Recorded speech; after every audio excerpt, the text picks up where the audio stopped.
sumobang wangarono katik netraning anggo rapung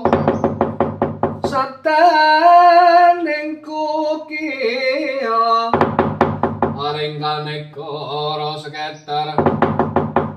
kene dunganing kong lero sing pinipanca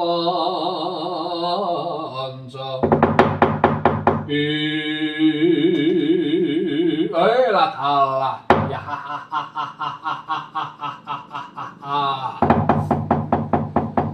kon kulumaku pacak baris arangkep sak senjatane ngawat-awati Gustiku Prabu Dewasrani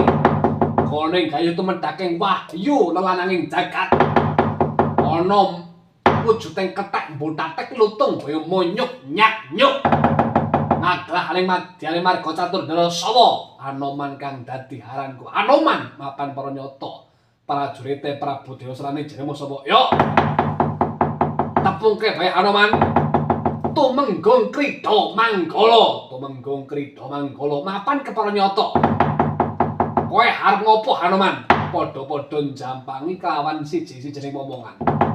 Anoman yo lagi njampangi kelawan momonganku sing lagi tak dereke ora ana lotur Raden Janaka nggone gayu tumedhaking wahyu lelananging jagat wah ora iso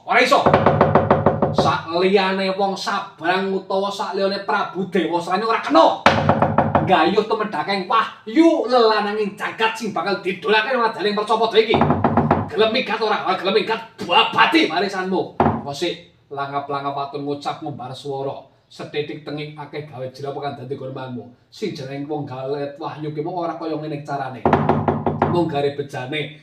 Prabu Dewasrani apa bejane Raden Janaka wah ora iso bakune yen pancen kowe ki mbagukuk mangerto waton banding kala bondan tanpa ratu